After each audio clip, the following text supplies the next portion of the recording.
Hi, hello all, welcome back to my YouTube channel. So, ഇന്ന് ഞാൻ വന്നിരിക്കുന്നത് ഒരു ചെറിയ വ്ലോഗ്. അപ്പം അതിന് ചെറിയ ഇൻട്രൊഡക്ഷൻ തന്നിട്ടെന്ന് വെച്ചു ബിക്കോസ് ഒബ്വിയസ്ലി ഈ വീഡിയോയും നേരത്തെ മാലത്തീവ്സ് വീഡിയോയിൽ പറഞ്ഞ പോലെ വ്ലോഗായിട്ട് എടുത്ത വീഡിയോ അല്ല. ജസ്റ്റ് വീഡിയോസ് എടുത്തു പോയെന്നുള്ളൂ ആ സ്ഥലം കാണുന്ന ടൈമിൽ. സോ അതുകൊണ്ട് തന്നെ ഒരു വ്ലോഗ് പോലെ നമുക്ക് ഫീൽ ചെയ്യുമെന്ന് എനിക്കറിയില്ല. പക്ഷെ എന്നാലും ഞാൻ പറഞ്ഞില്ലേ, സ്റ്റോറേജ് ഒക്കെ ഓൾമോസ്റ്റ് എല്ലാം ഫുള്ളായി തുടങ്ങി. അപ്പോൾ ഞാൻ വിചാരിച്ചു നമുക്ക് ഇനി ഒരു ചോയ്സ് എന്ന് വെച്ചാൽ യൂട്യൂബിലിട്ട്, അതായത് നമുക്ക് ഒരുപാട് വർഷങ്ങൾ കഴിഞ്ഞാലും ഇത് കാണാൻ പറ്റും. അപ്പം ഞാൻ എൻ്റെ മെമ്മറിക്ക് വേണ്ടി എടുത്ത മെമ്മറീസിന് വേണ്ടിയിട്ട് കുറേ വീഡിയോസ് എടുത്ത് വെച്ചിട്ടുണ്ടായിരുന്നു. അപ്പോൾ അതെല്ലാം കൂടി കൂട്ടിച്ചേർത്ത് ഒരു ചെറിയ വ്ലോഗ് പോലെ ഇടാം എന്ന് വിചാരിച്ചിട്ടുണ്ട്. ദിസ് ടൈം എനിക്ക് തോന്നുന്നു കമ്പനിയിൽ കണ്ടുവേണം സിംഗപ്പൂറാണ്. സിംഗപ്പൂർ ഞാൻ കുറച്ച് നാൾക്ക് മുന്നേ പോയതാണ്. അപ്പം ആ ടൈമിൽ ഞാൻ എങ്ങനെ ട്രാവൽ ചെയ്തു, എൻ്റെ ഐറ്റ്നറി ഇതൊക്കെ ഒന്ന് ഷെയർ ചെയ്തേക്കാന്ന് വിചാരിച്ചു.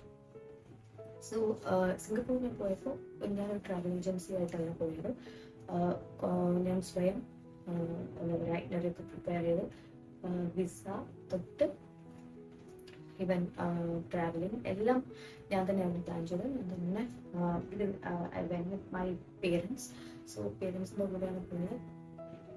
കംപ്ലീറ്റ്ലി ഒരു സോളോ ട്രിപ്പ് പോലെയായിരുന്നു. ബിക്കോസ് അവര് എൻ്റെ കൂടെ വന്നു, പക്ഷെ കൂടുതലും എൻ്റെ തലയിലാണല്ലോ ഫുൾ പ്ലാനിങ് ഒക്കെ ചെയ്യേണ്ടതൊക്കെ. അങ്ങനെയായിരുന്നു ട്രിപ്പ്. ആൻഡ് സിംഗപ്പൂർ ആക്ച്വലി നമുക്ക് അങ്ങനെ പ്ലാൻ ചെയ്ത് പോകാൻ പറ്റുന്ന ഒരു കൺട്രി തന്നെയാണ്. ഒരുപാട് ടെൻഷൻ വേണ്ട. ബിക്കോസ് ട്രാവൽ അവിടുത്തെ പബ്ലിക് ട്രാൻസ്പോർട്ട് ആയാലും ഒക്കെ നമുക്കൊരു ഈസി ആയിട്ടുള്ള ഒരു സംഭവമാണ്. അത് ഒരുപാട് എന്താ പറയുക, തല പോയിക്കുന്ന കാര്യമേ അല്ല. പക്ഷെ പ്ലാൻ വെൽ. പിന്നെ ഓക്കെ, അപ്പോൾ ഈ വീഡിയോയിൽ ഞാൻ കവർ ചെയ്ത പ്ലേസസും എന്തായിരുന്നു ഐറ്റ്നറി ഫോളോ ചെയ്തതൊക്കെ ഞാൻ പറഞ്ഞു പോവാം.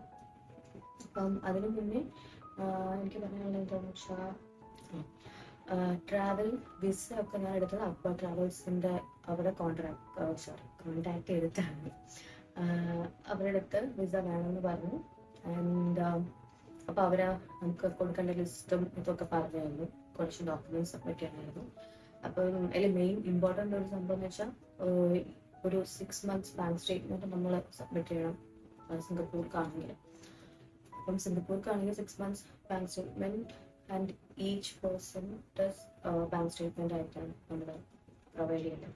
അപ്പോൾ ഈ ഈച്ച് പേഴ്സൺ എന്ന് പറയുമ്പോൾ അവരുടെ ബാങ്ക് സ്റ്റേറ്റ്മെൻറ്റ് കൊടുക്കുമ്പോൾ ഒരു ബാങ്ക് ബാലൻസ് ഒരു എനിക്ക് തോന്നുന്നു 1 lakh കാണിക്കണം. മിനിമം ഒരു 80K എങ്കിലും കാണിക്കണം എന്നാണ് എനിക്ക് തോന്നുന്നത്. 1 lakh നമുക്കൊരു വേറെ റിസ്ക് ഒന്നും ഇല്ലാണ്ട് 1 lakh ഒരു 6 months ബാങ്ക് സ്റ്റേറ്റ്മെൻറ്റിൽ 1 lakh ബാലൻസോടെ കാണിച്ചാൽ വേറെ ക്വസ്റ്റ്യൻസ് ഒന്നും വരില്ല. 6 months ആയിട്ട് 1 lakh അവിടെ ഉണ്ടാവണം, അങ്ങനത്തെ ഒരു രീതി. അപ്പോൾ അതായിരുന്നു ഒരു മെയിൻ സംഭവം. പിന്നെ പാസ്പോർട്ട് അത് അത്രയൊക്കെ ഉള്ളൂ. And it will take around ഒരു 10 to 12 days എടുത്തു വിസ വരാനൊക്കെ. വിസയ്ക്ക് 8K ആയിരുന്നു പെർ പേഴ്സൺ നമ്മൾ കൊടുത്തത്. അപ്പോൾ അതായിരുന്നു ഫസ്റ്റ് തിങ്. അതിന് മുന്നേ ഒരു സമയം കൂടി ഉണ്ടായിരുന്നു, നമുക്ക് ഫ്ലൈറ്റ് ടിക്കറ്റ്സ് ബുക്ക് ചെയ്യാനാണ്. അപ്പോൾ കുറച്ച് നേരത്തെ ബുക്ക് ചെയ്തിട്ടു, കാരണം റേറ്റ്സ് ഹൈ ആവാതിരിക്കാൻ. അപ്പം ഞാൻ സ്കൂട്ട് എന്ന് പറഞ്ഞിട്ടുള്ള എയർലൈൻ ഉണ്ട്, budget friendly airline. From Trivandrum ആണ്, direct Singapore, 4 hours travel. So അതാണ് ചൂസ് ചെയ്തത്. സോ അതായിരുന്നു ട്രാവൽ വിസ അപ്സെറ്റായി. പിന്നെയാണ് നമ്മൾ സിംഗപ്പൂർ ഒബ്വിയസ്ലി അക്കോമഡേഷൻ ഞാൻ അവിടെ ജലൻ ബസാർ ആ റോഡിലാണ് ഒരു ഹോട്ടലിലാണ് സ്റ്റേ ചെയ്തത്. ബഡ്ജറ്റ് ഫ്രണ്ട്ലി ഹോട്ടൽ, അങ്ങനെ വലിയ 5 star അങ്ങനത്തെ ഒന്നുമില്ല, നോർമൽ ഒരു ഹോട്ടൽ. ബിക്കോസ് നമ്മളവിടെ ആ ഒരു രാത്രി കിടന്നിരുന്നാലാണ് അതിനുള്ള നോർമൽ നല്ല ക്ലീൻലിനെസ് ഒക്കെ ഉള്ള ഒരു ഹോട്ടൽ തന്നെയായിരുന്നു. അതായിരുന്നു ചൂസ് ചെയ്തത്. ഇതാണ് 3 സ്റ്റെപ്പ് ആദ്യത്തെ. പിന്നെയാണ് ഇനി അവിടെ എത്തിയിട്ടല്ല വരുന്നത്. എത്തിയിട്ടല്ല ഞാൻ പറഞ്ഞല്ലോ, കൂടുതലും പബ്ലിക് ട്രാൻസ്പോർട്ടാണ് യൂസ് ചെയ്തത്. ആദ്യം ഞാൻ ക്യാബ് യൂസ് ചെയ്തത്. ക്യാബ് എന്ന് പറയുമ്പോൾ ഞാൻ ഗ്രാബ് ഒന്നുമല്ല യൂസ് ചെയ്തത്. ബിക്കോസ് ലാസ്റ്റ് മിനിറ്റ് എനിക്ക് എയർപോർട്ടിൽ തിരിച്ചെത്താൻ കുറച്ച് നമ്മൾ ലേറ്റ് ആയി പോയിരുന്നു. ആ ടൈമിൽ പെട്ടെന്ന് ടാക്സി മുന്നിൽ വന്ന ടാക്സിനെ പിടിക്കേണ്ടി വന്നു.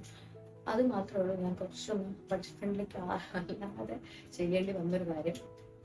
അത് കുറച്ച് പൈസ കൂടുതലാണ് നമ്മൾ ടാക്സി.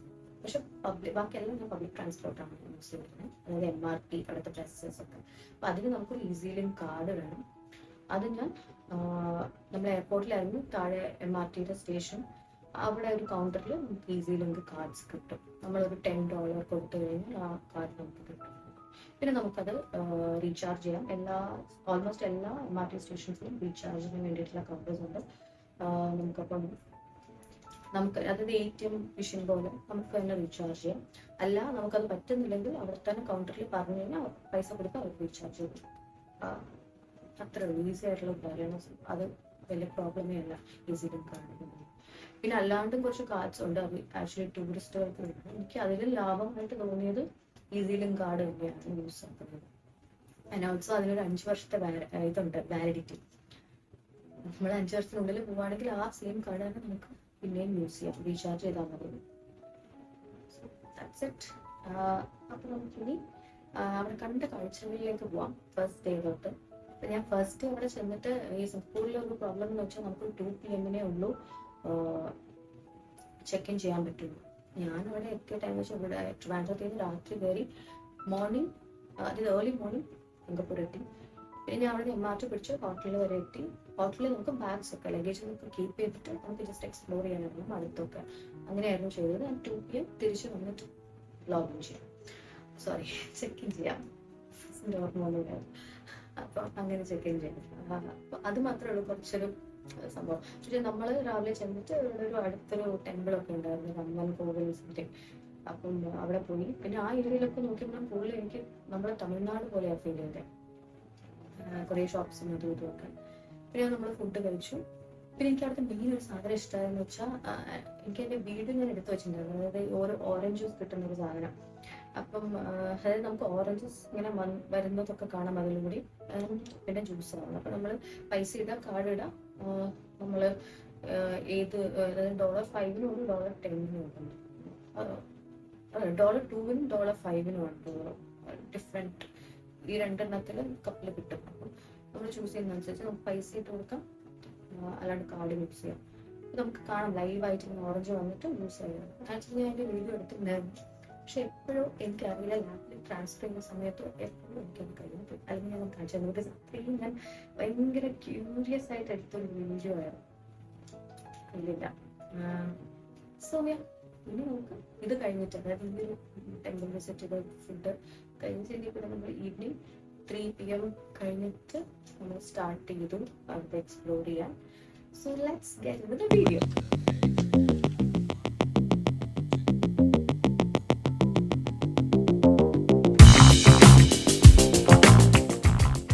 അപ്പം നമ്മൾ മർലയാൻ പാർക്ക് എത്തി. സോ അതിൽ നടന്നുകൊണ്ടിരിക്കുകയാണ്. ഈ ഒരു ബ്രിഡ്ജിൽ കൂടി നടന്നിട്ട് അപ്പുറത്തേക്ക് പോകുമ്പോൾ നമുക്ക് ഫ്ലയറിൻ്റെ അങ്ങോട്ടും ഗാർഡൻസ് ബൈ ദ ബേ അങ്ങോട്ട് ആ ഒരു സൈഡിലേക്ക്. അപ്പം എന്താണെന്ന് വെച്ചാൽ മർലയാൻ പാർക്കിൽ പോയി കഴിയുമ്പോൾ എന്ന് വെച്ചാൽ നമ്മളിപ്പോൾ സ്റ്റേ ചെയ്യുന്ന ഹോട്ടലിൽ നിന്ന് വരുന്ന ബസ്സിലാണ് വന്നത്. ഇവിടെ നിന്ന് നമുക്ക് പിന്നെ വാക്കബിൾ ഡിസ്റ്റൻസേ ഉള്ളൂ. ഫ്ലയറിലേക്കാണെങ്കിലും ആർട്സ് ആൻഡ് സയൻസ് മ്യൂസിയം ആണെങ്കിലും ഗാർഡൻസ് ബൈ ദ ബേ ആണെങ്കിലും ഒക്കെ. നമ്മളിവിടെ ചുമ്മാ ഇങ്ങനെ ഈ ബ്രിഡ്ജിൽ നടന്നൊരു ചെറിയ വീഡിയോ ഒക്കെ എടുത്തു. ഈവൻ മെർലൈൻ അതൊക്കെ ആയിട്ട് കുറച്ച് വീഡിയോസൊക്കെ ഫോട്ടോസ് ആൻഡ് വീഡിയോസ് എടുത്തു. അത് കഴിഞ്ഞിട്ട് ഈ ഇവിടുത്തെ കുറച്ച് ഇവിടെ എന്താ പ്രോബ്ലം എന്ന് വെച്ചാൽ, നമ്മളെപ്പോഴും കയ്യിൽ വാട്ടർ ബോട്ടിൽ കൊണ്ട് നടക്കുക. പിന്നെ വെള്ളം എല്ലായിടത്തും ഓൾമോസ്റ്റ് അവൈലബിൾ ആണ്, നമുക്ക് ഡ്രിങ്കിങ് വാട്ടർ കിട്ടും. പക്ഷേ ബോട്ടിൽ കയ്യിലുണ്ടാകണം. കാരണം വാട്ടറിന് നല്ല ചാർജാണ് അവിടെ, ഡ്രിങ്കിങ് വാട്ടർ. സോ ഇവിടെ നിന്ന് നമുക്ക് ഇതൊക്കെ കാണാം. അതായത് മറീന ബൈ സാൻഡ്സ്, ആ ഹോട്ടൽ നല്ല ഫേമസ് ഹോട്ടലല്ലേ, അത് കാണാം. ആർട്സ് ആൻഡ് സയൻസ് മ്യൂസിയം കാണാം, ഫ്ലയറിനും കാണാം. ഒക്കെ ഇവിടെ നിന്ന് നമുക്ക് ഇതൊക്കെ കാണാൻ പറ്റും. സോ ഒരു നല്ലൊരു സ്പോട്ടാണ് ഫോട്ടോസ് എടുക്കാനായാലും ഈവൻ ജസ്റ്റ് ഒന്ന് എല്ലാം കാണാനൊക്കെ നല്ലൊരു സ്പോട്ടാണ് മർലയാൻ പാർക്കിൽ. പിന്നെ നമ്മളിപ്പോൾ നടന്നുകൊണ്ടിരിക്കുന്ന ഈ ബ്രിഡ്ജിലേക്ക് പോകുന്ന വെച്ചാൽ നമ്മൾ മറീന ബൈ സാൻഡ്സ് ആണ് കാണുന്ന ഹോട്ടലാണ്. സോ ഇവിടെ നിന്ന് ഇതും കാണാനൊരു രസമുള്ള ഒരു ബ്രിഡ്ജാണ്. ഇത് നടന്ന് നമ്മൾ കുറച്ച് പോയി കഴിയുമ്പോഴാണ് നമുക്ക് ഫ്ലയറിൻ്റെ അടുത്തേക്ക് എത്താൻ പറ്റുന്നത്. സോ ഇവിടെ എത്തിയിട്ട് ഈ റോഡ് ക്രോസ് ചെയ്തിട്ടാണ് നമുക്ക് ഫ്ലയർ നമുക്ക് അവിടെ കാണാം. ആ ഫ്ലയറിൻ്റെ അവിടെ എത്തി. ഇതെന്താണെന്ന് വെച്ചാൽ ഇത് ഫ്ലയറിൻ്റെ താഴെയുള്ളൊരു സംഭവമാണ്, ഒരു ടൈം ക്യാപ്സ്യൂൾ എന്ന് പറയും. ടൈം ക്യാപ്സ്യൂൾ എന്ന് പറയുമ്പം ഇറ്റ്സ് അബൌട്ട് ഈ ഹിസ്റ്ററി സിംഗപ്പൂർ ഹിസ്റ്ററിയും കൾച്ചർ, അവരുടെ ഹെറിറ്റേജ്, അത് ഇതിനെ പറ്റിയൊക്കെ ചുമ്മാ കുറച്ച് കാര്യങ്ങൾ പറഞ്ഞ് പോകുന്നൊരു സ്ഥലം. അതിങ്ങനെ ആനിമേറ്റഡ് വീഡിയോസും അല്ലാണ്ട് കുറച്ച് ലൈറ്റ്സും അതും ഇതൊക്കെ വെച്ചിട്ടുള്ള ഒരു പരിപാടിയാണ്.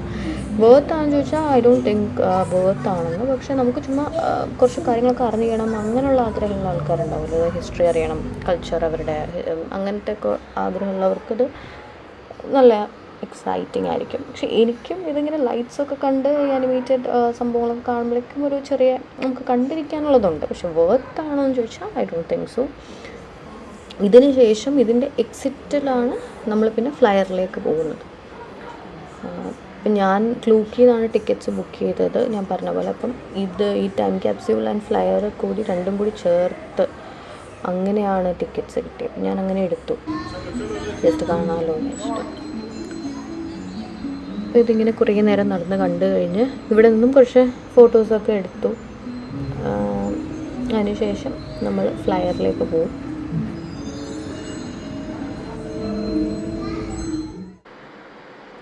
അങ്ങനെ നമ്മൾ ഫ്ലയറിൻ്റെ അടുത്തേക്ക് എത്തി.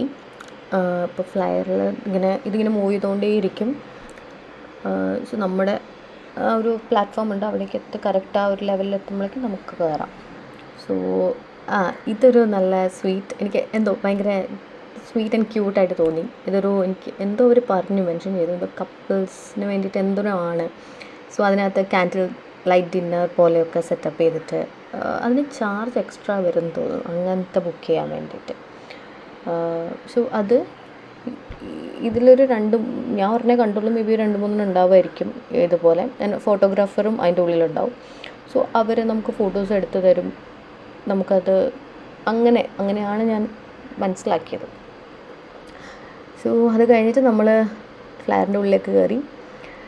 ഭയങ്കര അടിപൊളി വ്യൂസാണ്. ഭയങ്കര എന്ന് വെച്ചാൽ അതായത് ഞാൻ പറഞ്ഞല്ലോ, ഫുള്ളൊരു റൗണ്ട് കറങ്ങും. ആ ഫുൾ റൗണ്ടിൽ നമുക്ക് ആക്ച്വലി കാണാൻ ഒരുപാട് സാധനങ്ങളുണ്ട്. അതായത് ഒരുപാട് നല്ല വ്യൂ ആണ്. ഏത് ഭാഗത്തേക്ക് നോക്കിയാലും, ഏത് സൈഡിലേക്കാണെങ്കിലും നല്ല അടിപൊളി. ഈവൻ ഇതിനകത്ത് നിന്ന് നമുക്ക് നോക്കുമ്പോൾ ബിൽഡിങ്സും ലൈറ്റ്സും റോഡ്സും ബ്രിഡ്ജസും എല്ലാം വളരെ എന്താ പറയുക കളർഫുൾ, ഭയങ്കര എന്താ പറയുക ബ്രൈറ്റായിട്ടാണ് എല്ലാം. അതായത് ഇപ്പോൾ കാണുമ്പോൾ തന്നെ നമുക്ക് കാണാനുണ്ട്. അതിനകത്ത് ഇരുന്ന് നമുക്ക് ബോറടിക്കില്ല, ബിക്കോസ് അത്രയും നമുക്ക് കണ്ടു തീർക്കാനുണ്ട് അതിനകത്ത്.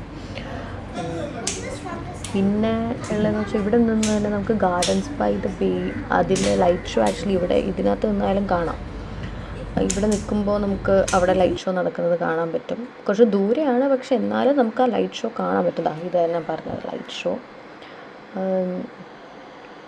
ഇവിടെ നിന്ന് തന്നെ നമുക്കത് കാണാനൊക്കെ ഉള്ളൊരു ഇതുണ്ട്. അതായത് ഈ ഫ്ലയറിൽ കയറി കഴിഞ്ഞാൽ സിംഗപ്പൂരിൻ്റെ ഓൾമോസ്റ്റ് ആ ഒരു സിറ്റി ഫുൾ നമ്മൾ കാണുന്നൊരു മറ്റേത് മറീന ബൈ സാൻഡ്സ്, അത് രാത്രിയൊക്കെ ആകുമ്പോൾ അത്രയും ലൈറ്റ്സോടുകൂടിയാണ് നിൽക്കുന്നത്.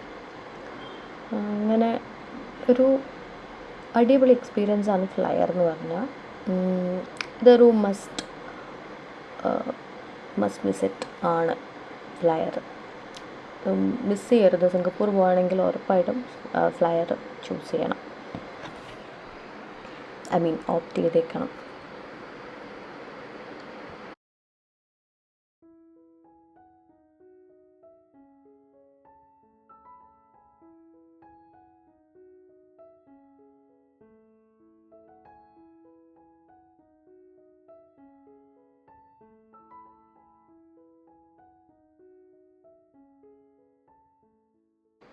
അങ്ങനെ നമ്മളിപ്പോൾ ഗാർഡൻസ് ബൈ ദ ബേയിലേക്ക് എത്തിക്കഴിഞ്ഞു.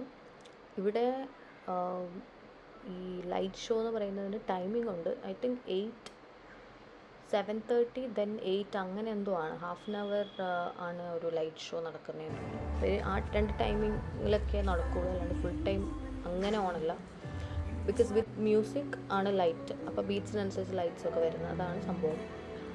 അപ്പം നമ്മൾ ഫ്ലയർ നോക്കുമ്പോൾ ഈ ടൈമിങ്ങും ആ ടൈമിങ്ങും കൂടി ഒന്ന് കൺസിഡർ ചെയ്ത് നോക്കിക്കഴിഞ്ഞാൽ നമുക്ക് ഫ്ലയർ കഴിഞ്ഞ് ഡയറക്റ്റ് ഇവിടെ വന്ന് ഈ ലൈറ്റ് ഷോ കണ്ട് ഒരു ദിവസത്തെ പരിപാടി. എനിക്ക് തോന്നുന്നു ഇനി ഞാൻ എന്താ പറയുക, ഇന്നത്തെ ഡേയിൽ ഗാർഡൻസ് ബൈ ദ ബേ ആയിരുന്നു ലാസ്റ്റ്. അത് കഴിഞ്ഞിട്ട് നമ്മൾ നേരെ ഹോട്ടലിൽ പോയി ഫുഡ് കഴിച്ച് ഉറങ്ങും, അത്രേ ഉണ്ടായിരുന്നുള്ളൂ. First day gardens by the bay ആണ് ലാസ്റ്റ് സ്റ്റോപ്പ്.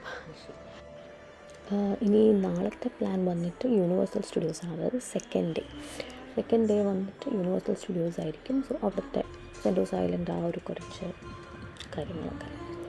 സോ ഇന്ന് ഇത്രയേ ഉള്ളൂ. ഞാൻ നേരത്തെ മെൻഷൻ ചെയ്തപോലെ ഗാർഡൻസ് ബൈ ദ വേയിൽ വെച്ചിട്ട് നമ്മൾ സ്റ്റോപ്പ് ചെയ്യാണ്. നമ്മളിനി നേരെ MRT സ്റ്റേഷനിലേക്ക് പോവും. MRT സ്റ്റേഷനിൽ പോയിട്ട് നമ്മൾ തിരിച്ച് ഹോട്ടലിലേക്ക് പോകും. അപ്പോൾ നമ്മളിവിടെ എല്ലാം പബ്ലിക് ട്രാൻസ്പോർട്ടാണ് യൂസ് ചെയ്യുന്നത്. മറ്റേ ഈസിലും കാർഡ് യൂസ് ചെയ്ത്, പിന്നെ ഗൂഗിൾ മാപ്പിലാണ് നമുക്ക് എല്ലാം അറിയാൻ പറ്റുന്നത്, ഏത് സ്റ്റേഷനിൽ പോകണം, ഏത് ബസ് നമ്പറാണെന്നതൊക്കെ. സോ എല്ലാം സിസ്റ്റമാറ്റിക് ആയതുകൊണ്ട് നമുക്ക് വലിയ പ്രശ്നങ്ങളൊന്നുമില്ല. അതായത് നമ്മൾ എല്ലാം ഈസി ആയിട്ട് നടക്കും അവിടെ. ഈവൻ നമ്മൾ കുറച്ച് സ്ഥലത്തെല്ലാം നടക്കാറുണ്ട്. ഞാൻ പറഞ്ഞില്ല, ഇത്രയും ഇവിടെയൊക്കെ നടന്നാൽ എത്തിയത് ഇതൊന്നും ഓക്കെയായിരുന്നു, നമുക്ക് വലിയ ക്ഷീണമൊന്നും തോന്നില്ല. ഞാൻ ഇനി പ്ലാൻ ചെയ്യുന്നത് വെച്ചാൽ വീഡിയോസ് ഒരു സെക്കൻഡ് പാർട്ട്, തേർഡ് പാർട്ടൊക്കെ, അതായത് second day, third day different videos ആയിട്ട് ഇടാം. ബിക്കോസ് ഇപ്പം തന്നെ ഇത് ഒത്തിരി ലോങ് ആയി തുടങ്ങി. അപ്പം ഞാൻ വിചാരിക്കുന്നത് ഇനി നാളത്തെ, അതായത് സെക്കൻഡ് ഡേ വേറൊരു വീഡിയോ ആയിട്ട് വരാം, വേറൊരു വ്ലോഗ് ആയിട്ട്. Bye bye, thanks for watching.